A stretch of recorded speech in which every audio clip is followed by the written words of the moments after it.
In this video, I make the hardest project I've ever built. Some stuff goes horribly wrong, and my wife completely schools me. Let's get into it.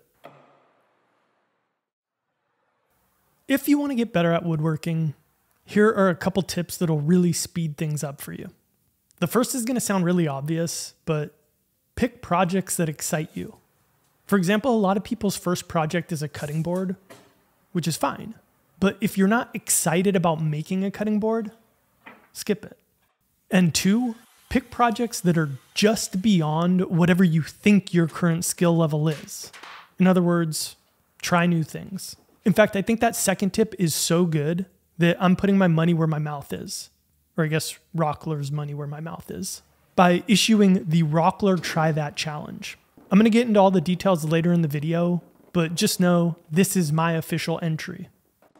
Not that I'm eligible to win, but whatever. So what I've got here is a big slab of white oak. I didn't measure it before I cut it, but it was about 2 krises long, which would be 12'4". So plenty of material to make a coffee table that's going to end up being 52 inches long and 33 inches wide. And my original idea was that I would get the bulk of the table from this chunk and then fill in the other side with this spiky part of the slab. But I pretty quickly realized that it was just way too thin and mostly bark. So I had to abandon that idea. And instead, I decided to cut off the ends, flatten and clean everything, and that would give me a better idea of what I was working with. Now you might be thinking that I just picked out a bad slab, but the thing is, I kind of have a reputation to maintain down at GL Veneer, the place where I get a lot of my slabs. Actually, Dan, who's the vice president, told me that one of the things that they like about me is that I love the bargain bin stuff. And I think what he meant was I tend to pick out pieces that most people might pass. And it's true. Look at these 2 slabs. I think this one with the crack is prettier. And because of the crack, it's also $500 cheaper, so win-win. And it turns out that even though the tip of this slab was unusable, I still had plenty of material for my top, so win-win-win. Here I'm putting a sealer coat on my slab, which I'll be honest, I'm not sure if this step is a waste of time. I've definitely forgotten to do it before on other projects and the pieces turned out fine.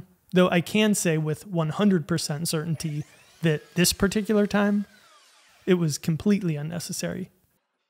You'll see why in a couple minutes. In fact, literally everything you see me doing here is going to end up being pointless. But the me you see on screen right now doesn't know that. So I'm just doing my best here, taping up my form pieces, using caulk to make sure everything is good and sealed. That way I can get a nice leak-proof form. And you're probably thinking, of course it's going to leak, right? Well, spoiler alert, it doesn't. But let's just let this first pour cure while we get to work on the rest of the table. So I ordered a lot of very specific pieces of lumber online from Woodworker Source for this project. And the reason is this base is going to have a lot of very specific parts. So let me do a real quick overview. The cabinet's going to be a trapezoid divided up into 4 compartments. On this side, we're going to have a pair of drawers, and in the open cubby, a shelf. Then on this side, we're going to have a couple of tip-out doors. And then the whole thing's going to sit on some legs and have a slab top. And there's going to be a lot of different details that are going to go into each of these components. That's why, like I said at the top of the video, this was the hardest project that I've ever built. Now, no matter what, a project like this is always going to be difficult. And that's just because there's a lot going on. Lots of individual parts, lots of details, lots of angles all coming together. Off the top of my head, I can think of at least 3 things that I tried for the first time building this piece. And I really do believe this is one of the best ways to get better at anything, not just woodworking. Trying things that are just slightly beyond whatever you think your current skill level is. Whenever I've done that in the past, I'll usually struggle my way through and end up with at least a halfway decent version of whatever I was aiming for. But more importantly, I end up more prepared and confident for the next time. Now, one thing I might advise against is trying out too many new things when someone's essentially paying you to build them something, like what's happening here. Or maybe not, I don't know. Maybe knowing that somebody else is counting on you is that extra little kick in the pants you need. I guess all I can really say is I know what motivates me and helps me improve. And it might not work for everybody, but hopefully it works for somebody out there. And when you compare tips like build things that you're excited about or try something new to a more technical tip, yeah, it probably won't impact as many people. But I think it'll register a lot more deeply with the people that it does impact. I'm not looking to spread my seed. I'm looking for deep you know what? I'm going to abandon that analogy. Here's just a straightforward tip. If you're using a domino when making panels, cut them normal on one edge of each board and cut them wide on the other edge. That'll make putting your panels together during the glue up a lot easier. And if you're wondering when to start doing that, the answer is now. And if you've been doing that, then you've already won. Morning. Not the way I wanted to start the day, but I've got uncured epoxy for some reason. It's been, 18 hours since I poured this, and I've had times where it's taken longer for epoxy to cure, but that's usually when it's cold. It's gonna be 98 degrees today, and it was about the same yesterday, so I don't think that's a problem. I don't know what the problem is, but I don't think that more time is gonna be the solution on this one, so let's go to the office and see if I gotta find the right clip, but I'll cut to it so that you can see whatever I'm about to see. So the ratio's right. Oh shoot. I think I know what we did. So you're supposed to put 2 parts of this, 1 part of this. I put 2 parts of this, 1 part of this. So that would be, we gotta scrape it all out and start over. So that's what I'm gonna do. All right, another change of plans. So I was able to get those other slabs out. I got all the epoxy scraped off of them, but I had a different idea while I was doing it. So as you can see here, I've got a panel of white oak all glued up. So this piece is for a client, and to do those other slabs the right way, I feel like it's gonna take a little bit more time. So I had a different idea that I think might be cooler. Called the client, explained roughly what happened, and said that I had a different idea and asked, does he want me to tell him or does he want me to surprise him? And he said he was down for a surprise, so let's do a surprise. So for now, I'm gonna let these things dry up. I'm gonna go keep working on the base. And then by tomorrow, I should be able to get back to this. So you'll get to see what it is right then. I'll explain it in detail. And then towards the end of the video, we'll surprise the client with it and hope that he likes it, because otherwise I'm kind of So let's hope I'm not Here's to not be. The next thing I need to do is cut bevels on the ends of my 3 panels so that I can start building the trapezoid cabinet. And this is something I've done a bunch of times, so I'm pretty comfortable with it. But whenever possible, I always like to make these cuts using my table saw. But here, because the bottom panel is so long, it would be a pretty dangerous cut to make. So I'm gonna use my track saw instead. And like you just saw in that graphic, I was aiming for 37.5-degree bevels. And if I do that just right, what we'll end up with is a cabinet where these panels are 15 degrees off of 90. So that means we need to make a 15-degree cut on the top edge so that that ends up flat.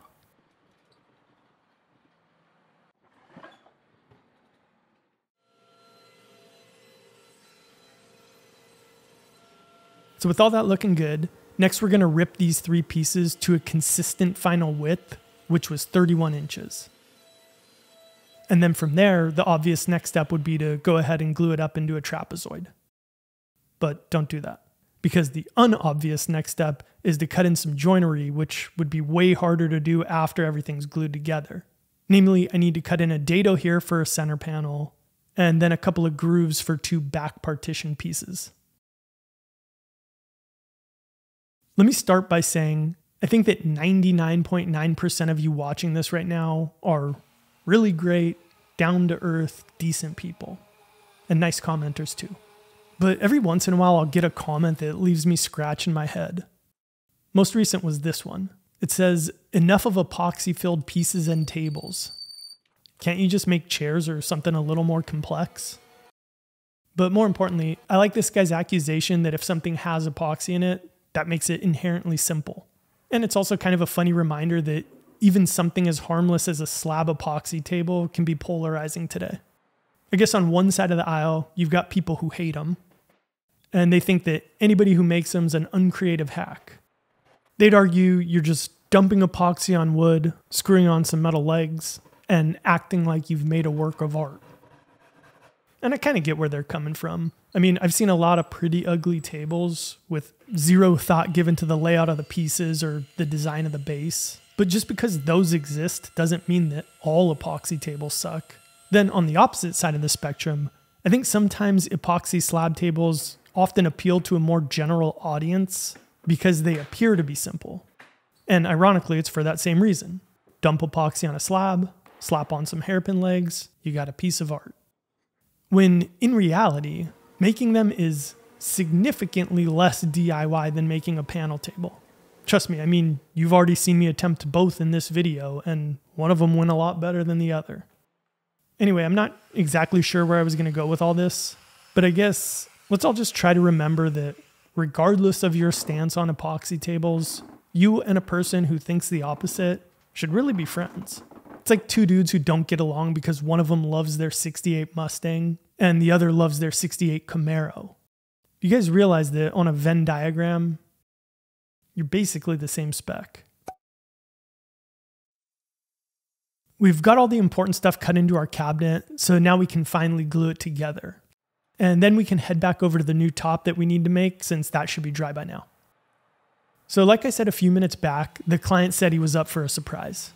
So I really hope he's gonna like this, but I am basing it off of a few things. First, I know he likes white oak. Originally, the top was gonna be all white oak, his decision, so should be safe there. And I also know he loves Claro walnut slabs.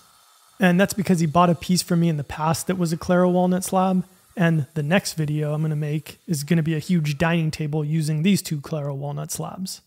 So again, I think we're pretty safe. So my original idea was to use this chunk to do something like what you see in this animation. But I thought it was a little too subtle, so I started looking at those pieces that I'm going to use for his dining table, and one of them had this really wavy edge that I was pretty sure was not going to make it into the dining table, and I felt like this was kismet. So I committed and cut in. Can't turn back now. So it's pretty faint here, but you can see there's this line where the dark wood meets the light wood. And ultimately what I'm going to try to do is follow that natural flow of the grain right there. And to do this, I'm going to start by tracing it in chalk so that it'll show up better in a picture that I can then get into my computer so that I can create a file that my CNC can follow. Here I'm using SketchUp in this screen recording, but I ended up making the real file using Adobe Illustrator, just because I could draw a smoother curve. Then I did, I don't know, probably like 10 different air passes to psych myself up. And once I felt confident, I hit play and hoped for the best.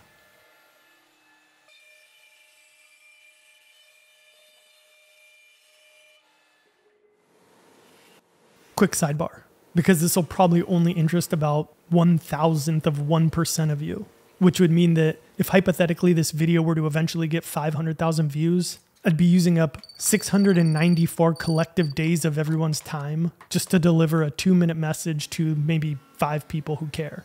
So I'm going to spare the bulk of you by just saying I created a course with these 4 other YouTubers that's geared towards any of you who basically want to become YouTubers. That's all. I mean, that's a simplification, but I'm going to put all of the information in my description for the 5 of you who are interested, and the other 499,995 of us can move on. So as you can see here, I didn't want to tempt fate by using the CNC to cut the negative spot. So instead I made myself a quick template. That way I could position the slab exactly where I wanted it, and then use a jigsaw and a router to manually cut it in. Honestly, if I had to guess, I'm like 95% confident that I would have been able to make this cut without any problems. But doing it this way only takes about 30 extra minutes, so I was happy to play it safe. And the only extra thing that I'm going to do here before I attach them is use a rabbet bit to cut in this little ledge on the white oak. And it's kind of far away, so it's hard to tell in this shot, but it creates a consistent gap that we're going to eventually fill with epoxy to highlight the seam. I just had a weird thought. You guys know that song Ironic from Alanis Morissette? Of course you do.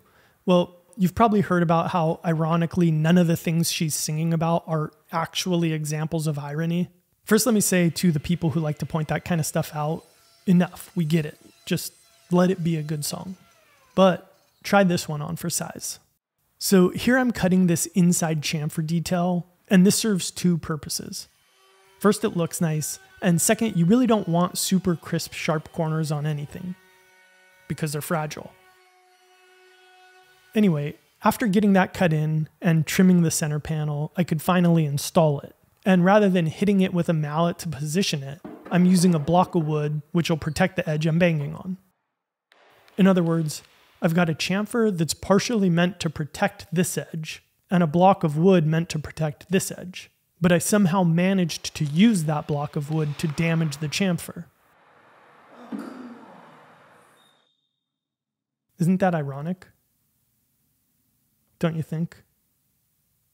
Anyway, I was already going to have to use a chisel to square up the inside corners where my router couldn't reach. So I just made my chamfer detail slightly bigger and used a chisel to clean up that front edge where, again, the router couldn't reach. Also, fun fact, but did you know that I'm actually making this piece for Dave Coulier? You oughta. Just joking, it's for a guy named Scott. Actually, you know what is ironic? A guy with a beard doing an ad for a shaving company. No, but for real. As a guy who just spent 6 months designing a mechanical pencil, I can really appreciate the Henson AL13. This might sound like a weird thing to say about a razor, but it's a work of art. And obviously, if you clicked on this video, you're the type of person who enjoys craftsmanship and design, so I'm pretty sure you'll dig it too. Now, they didn't design it just to look cool. Really, it's all for the purpose of giving you the best shave possible. And one of the ways that they achieve this is through precision. The blade's held at a very specific and optimal 30-degree angle and extends past the blade plane by 1.3 thousandths of an inch. To try to put that kind of precision into perspective, the lead on my mechanical pencil is 0.9 millimeters, which is 27 times bigger. And because of that, it supports the blade incredibly well. And where most razors let the blades flex, the AL13 doesn't. So a single blade can provide a great shave, and that also makes it incredibly sustainable. The razor should last decades, plus the blades are recyclable, so there's zero waste. So to kind of summarize, here's how I see it. Spend a bit more up front than you would for a drugstore razor to get a really nice precision tool that's gonna last a long time. Plus right now they'll even throw in 100 free blades with your purchase, which means over the long run, you might actually spend less for a superior product. I'm down for that. Seriously, this thing really is awesome. Awesome craftsmanship, awesome shave. I love it. And if you're interested in one for yourself or as a gift, go to hensonshaving.com/Foureyes. Thanks, guys. I don't know if there's such a thing as a hot take when it comes to drawer slides, but if there is, this is it. Wooden slides are nicer than metal slides. Hang on, let me weasel my way out of this. So obviously there's a time and a place for both. The more you skew towards utility, the better metal slides are going to be. Like for example, kitchen drawers, metal all the way. But on a piece like this, I'm team wood for these 3 reasons. So when I use metal slides, I like the Bloom undermount soft close slides. Very nice, lots of adjustability, but you lose a bit of depth. And here they're already only 3.5 inches deep, so even something as small as an extra ½ inch can be valuable.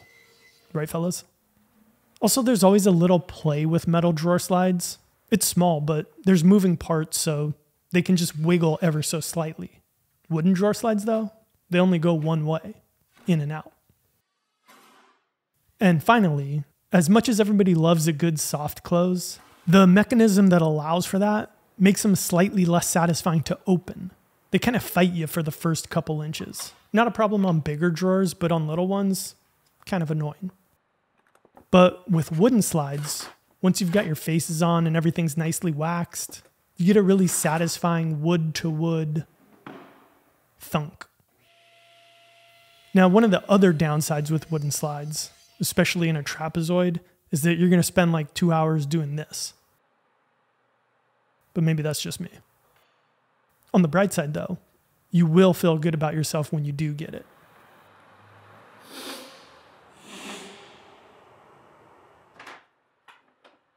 So here we're basically back to where we were at the 3-minute mark of this video when I messed up on the epoxy pour. But thankfully, instead of having to build a whole form this time, a couple dabs of hot glue should do the trick. And I went ahead and bought myself a little gift so that hopefully I can never make that same ratio mixture mistake again. Though I guess if I pour the wrong parts into the dispenser buckets, I'll end up with the same problem. But I don't know, maybe me saying that and getting it out into the universe will prevent it from ever happening. Fingers crossed. Okay, it's time for my I've always wanted to try that moment. I want to start doing more to make my drawer fronts a main focal point of my projects. Actually, looking at my past videos, I think the one time that it wasn't really a total afterthought was on this piece. But even there, that was really more the material doing the work. So rather than making drawer and door fronts like you see in this drawing, I'm going to put this double concave detail where there's a sharp peak that runs right through the middle of the panels. And from a technical perspective, the way that I'm going to do this is by finally trying to figure out how to get my CNC to carve these sort of 3-dimensional shapes. And what you're seeing here is the final result of a lot of trial and error. And I have to give a huge thank you to my buddy from Avid CNC who is a lifesaver for me every time I have questions. I really owe this guy. Anyway, thank you for all your help, Mr. Eric Schmelpufnig? Schempelfnig. Either way, thank you. So actually making the file was pretty easy since I've already got a ton of experience doing this kind of stuff in SketchUp. But then getting the CNC to actually do what you're trying to tell it to do is where Eric really helped me out. Like, see how here it wants to do this little dip? That's not right.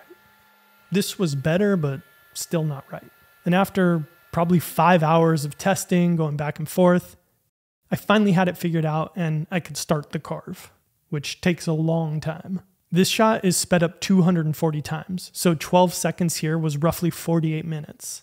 Actually, here it is in real time. I think it ended up taking about 4 hours to carve the 2 panels, but I found ways to keep myself occupied. I got in a little workout, made sure not to skip legs or back. I rewired my new bandsaw, organized my wrench drawer. I got this shot that honestly kind of melted my brain. To me, it looks like the gear is somehow simultaneously rotating in both directions. And it came out great. I'm really happy with it. Honestly, I kind of wish that I had gone more extreme, but I'm happy, and this is something that I'm definitely going to go deeper on down the road. So unlike last time, this time my epoxy fully cured and also leaked a bit, as evidenced by the 2x4 I accidentally laminated to my workbench and the underside of my slab. But hey, I'll take that over goop any day. All right, I got another tip, and this is a good one. At first, it might kind of sound like a complaint, but this is good life advice, or at least business advice. If you're looking to build and sell custom pieces of furniture, don't build stuff like this. Build dining tables. Here's why. Generally speaking, people are willing to spend about 2 to 3 times as much on a dining table of similar quality compared to what they'll spend on a piece like this. And there's actually way more labor that goes into building a piece like this compared to a dining table. Dining table, you got what? A base and a top. Here you've got a base and a top, plus a cabinet, drawers, boxes, doors, partitions, and other stuff. And you might think, but it's so much less material. Not really. Here's this piece next to the 11-foot dining table that I'm going to build for the same client next. And as you can see, it's pretty close to the same. So I stand by what I said. If your goal is to maximize profit, skip this stuff and do dining tables. Really the only, or at least main reason that you should build stuff like this is because you want to. I like building stuff like this. I like the challenge. I like the variety. Plus, for making videos, I can't only build dining tables, so it's a nice change of pace. That, or I'm just a glutton for punishment. This project just keeps kicking me in the butt, and we've got another little setback. So it all started back when I cut the bevels for the case. No matter how good of a track saw you have, it's pretty hard to set a very, very specific angle. And what I was trying to do was make it where these lean out at about 15 degrees off of 90. Not at about 15 degrees, at 15 degrees. But since I was slightly off in my setting, it's leaning slightly more than 15 degrees. So if I'd been thinking about that at the time, when I lopped off the top right here, what I should have done was set my table saw to an angle that would have counteracted that so that I ended up with a perfectly flat top, but I didn't. I just cut it at 15 degrees like it's supposed to be in theory. And so what that means is that the case is higher on the inside corner and lower on the outside corner. Basically, it's not flat with the bottom of the cabinet. So now I'm trying to figure out how to attach the top in a good way. And normally I mortise them in the top. I just make myself a little jig, cut them in, easy peasy. But here I can't do that because I can't reference this face. Otherwise my plates are gonna be jutting up into the air. So I need to figure out a way to cut them so that they're flat to the bottom of the cabinet. And that's what's gonna kind of control everything when it's all said and done. So I think I have an idea of how to do this, which is gonna be a pretty janky setup and have the CNC cut it. But I think it will work, in theory. But theory's bitten me in the butt before.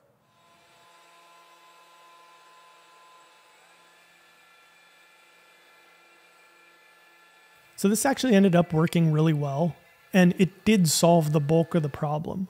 The only other issue with all of this is that when it's all said and done, the top is only actually going to be touching the base where the metal plates are, which would mean that it would be possible for you to see a gap if your eye level was below the top. So to fix that, I'm going to cut in some recesses on the underside like this. That way the underside will sit lower than the top on the base, and it would be impossible to see a gap.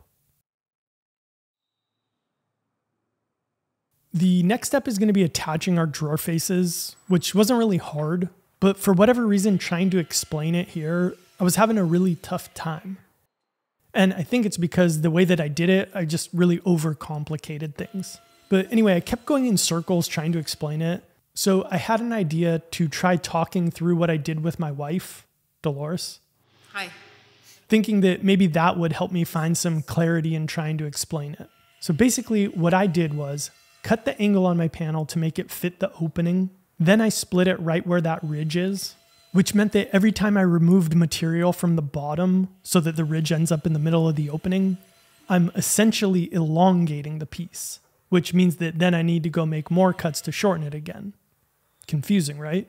So I walked her through what I did, and then she busted out this gem.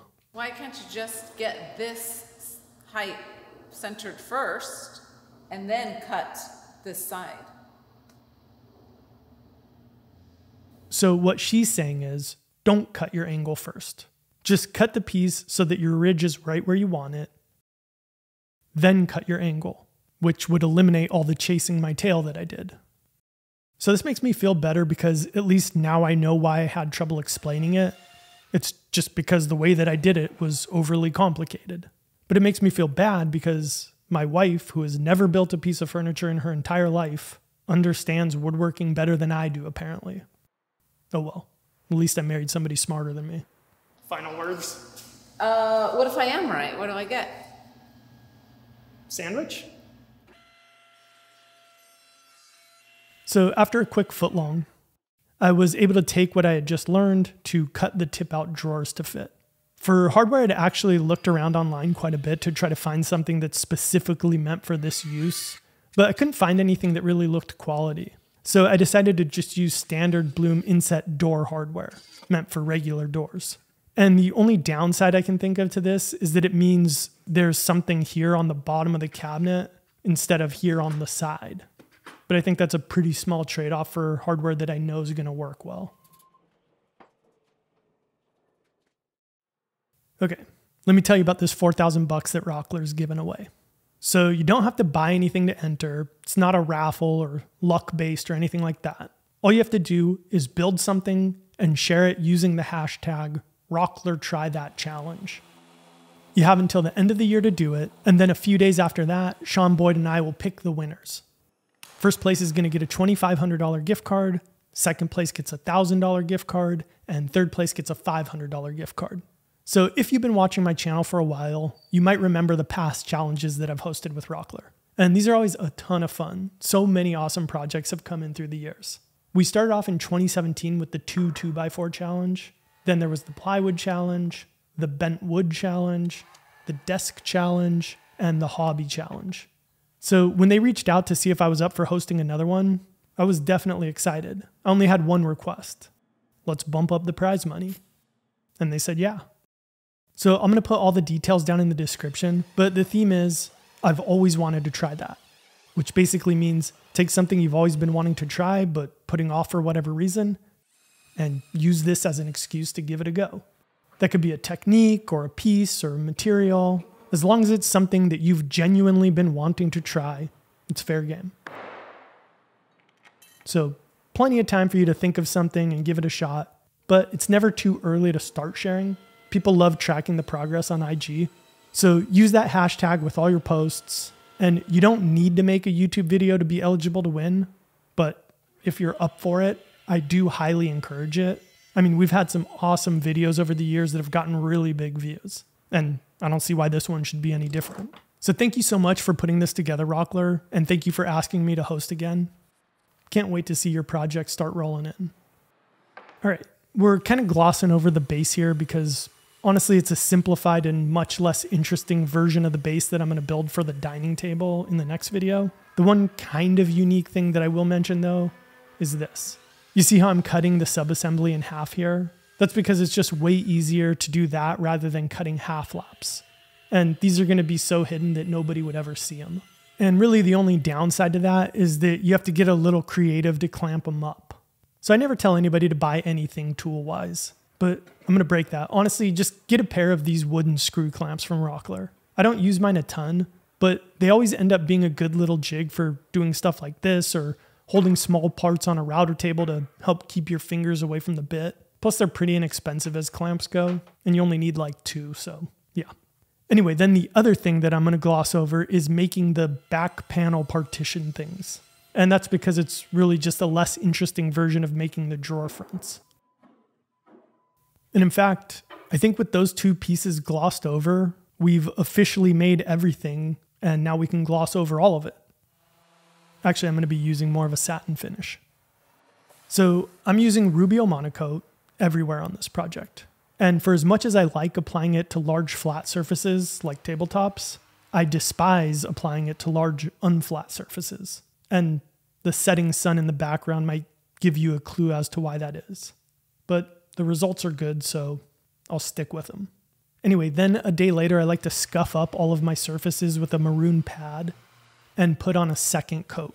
Then another day later, I can assemble everything. All said and done, I still stand by what I said at the top of this video. This is the most difficult piece I've ever built. Now let me clarify. I don't think that that makes this the best thing that I've ever built. And truthfully, there were probably single elements of other builds that I've done that were more of a challenge than any single thing I did here. But taken in totality, the number and variety of challenges this piece presented, the problem solving it required, and the previously unexplored techniques it forced me into trying, I'll say it again. This has been my hardest piece yet. Now, you might think that this could lead to some disappointment. After all, the more work you put into something, the more you want in return. In other words, the hardest piece you build should also be the best piece you've built. But I don't think that's true. The objects we create are tangible. The rest of the world can see them and touch them, yet the skills we gain in building them aren't. And because of that, people's perception of this piece will always be subjective. Some will love it, some will hate it, most will be indifferent. That's just how it is. But inarguably, objectively, I am a better, more skilled, and more confident maker than I was a month ago. And you might not be able to see it or touch it, but it's there. Thank you for watching.